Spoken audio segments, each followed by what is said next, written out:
सूरज, यह हमारे सौर मंडल का सबसे महत्वपूर्ण तारा है। यह बहुत बड़ा और चमकीला है। इसकी रोशनी और गर्मी से ही धरती पर जीवन संभव है। इससे हमें गर्मी मिलती है। यह गर्मी हमारे वातावरण को संतुलित रखती है।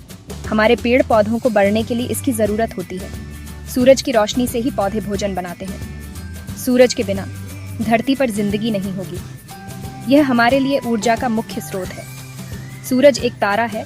जैसे रात में हमें छोटे छोटे टिमटिमाते तारे दिखते हैं, लेकिन सूरज उनसे बहुत अलग है। लेकिन हमारा सूरज बहुत ज्यादा पास है, इसलिए यह हमें इतना बड़ा और चमकीला दिखता है। अन्य तारों की तुलना में यह हमें अधिक चमकदार लगता है। सूरज हमारे सौर मंडल का केंद्र है। यह सभी ग्रहों को अपनी गुरुत्वाकर्षण शक्ति से बांधे रखता है। सारे ग्रह इसके चारों ओर घूमते हैं। यह ग्रहों की कक्षाओं को स्थिर रखता है। पृथ्वी भी इन्हीं ग्रहों में से एक है। यह सूरज के चारों ओर अपनी कक्षा में घूमती है। सूरज गर्म गैस का एक विशाल गोला है। इसकी सतह पर निरंतर गैसों का उत्सर्जन होता रहता है। यह रोशनी और गर्मी देता है। यह ऊर्जा हमारे जीवन के लिए आवश्यक है।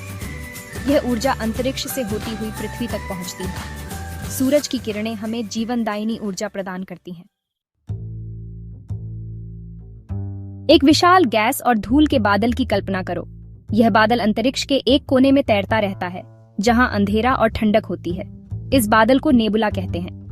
नेबुला में गैस और धूल के कण एक साथ मिलकर एक अद्भुत दृश्य बनाते हैं। यह बहुत ठंडा और अंधेरा होता है।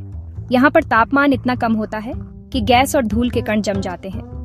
नेबुला पूरे अंतरिक्ष में पाए जाते हैं। हर नेबुला का अपना एक अलग आकार और रंग होता है। ये तारों के जन्म स्थान होते हैं। यहाँ पर नए तारे बनते हैं और अपनी चमक से पूरे ब्रह्मांड को रोशन करते हैं। हमारा सूरज अरबों साल पहले एक नेबुला में पैदा हुआ था। ये एक अद्भुत प्रक्रिया थी जिसने हमारे सौरमंडल को जन्म दिया। नेबुला में गैस और धूल हमेशा घूमते रहते हैं। यह गति नेबुला के भीतर ऊर्जा और गर्मी पैदा करती है। कभी कभी नेबुला का एक हिस्सा घना हो जाता है। यह घनत्व नेबुला के भीतर एक नया तारा बनने की प्रक्रिया को शुरू करता है। इसका मतलब है कि गैस और धूल एक साथ पास पास आ जाते हैं। यह प्रक्रिया लाखों सालों तक चलती रहती है। यह घना क्षेत्र अपने आप ही सिकुड़ने लगता है। यह सिकुड़न नेबुला के केंद्र में एक नया तारा बनाने की दिशा में पहला कदम है। गुरुत्वाकर्षण सब कुछ केंद्र की ओर खींचता है। यह बल नेबुला के भीतर के कणों को एक साथ लाता है।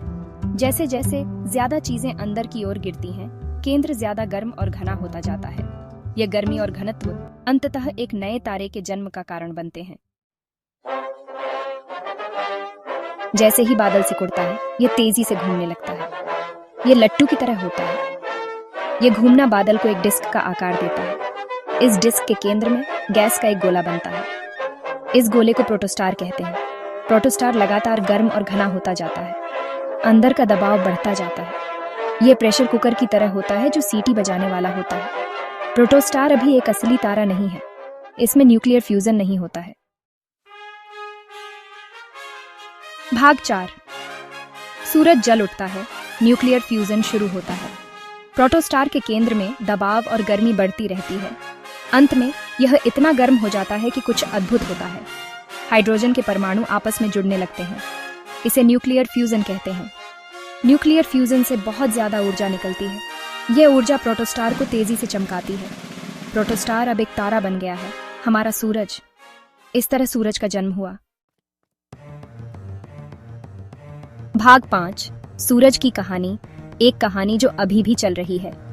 सूरज, जो हमारे जीवन का एक अभिन्न हिस्सा है, हर दिन हमें नई उम्मीद और ऊर्जा देता है। यह एक ऐसा तारा है जो हमें प्रेरित करता है और हमें जीवन की अनमोलता का एहसास कराता है। सूरज अरबों सालों से चमक रहा है। इसकी रोशनी और गर्मी ने पृथ्वी पर जीवन को पनपने में मदद की है। यह हमारे सौर मंडल का केंद्र है और इसके बिना जीवन की कल्पना भी नहीं की जा सकती।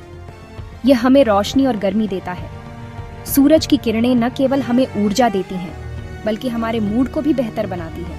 यह हमें बाहर निकलने और प्रकृति के साथ जुड़ने के लिए प्रेरित करता है। यह धरती पर जीवन को संभव बनाता है। पौधे सूरज की रोशनी से भोजन बनाते हैं, जिसे हम और अन्य जीव खाते हैं। सूरज के बिना जीवन का चक्र रुक जाएगा, लेकिन सूरज हमेशा के लिए नहीं चमकेगा। एक दिन यह भी अपनी ऊर्जा खो देगा और बुझ जाएगा। यह एक प्राकृतिक प्रक्रिया है जो सभी तारों के साथ होती है। सभी तारों की तरह इसका भी एक जीवन काल होता है। ये जीवन काल अरबों सालों में फैला होता है और हम इस अद्भुत यात्रा का एक छोटा सा हिस्सा है। चिंता मत करो, सूरज जल्दी ही बुझने वाला नहीं है। हमारे पास अभी भी अरबों साल है जिसमें हम इसकी रोशनी और गर्मी का आनंद ले सकते हैं। इसमें अरबों सालों तक चमकने के लिए पर्याप्त ईंधन है। यह हमें आश्वासन देता है कि सूरज की कहानी अभी भी जारी है और हम इसका हिस्सा हैं। सूरज की कहानी ब्रह्मांड की विशालता और आश्चर्य की याद दिलाती है। यह हमें यह सोचने पर मजबूर करता है कि हम इस विशाल ब्रह्मांड में कितने छोटे हैं। ये जन्म, जीवन और अंततः मृत्यु की कहानी है। यह हमें जीवन के चक्र और उसकी अनिश्चितता का एहसास कराता है और यह एक ऐसी कहानी है जो दिन ब दिन हमारी आंखों के सामने घटित होती रहती है। हर दिन सूरज हमें एक नई शुरुआत का मौका देता है और हर रात यह हमें आराम और पुनः ऊर्जा प्राप्त करने का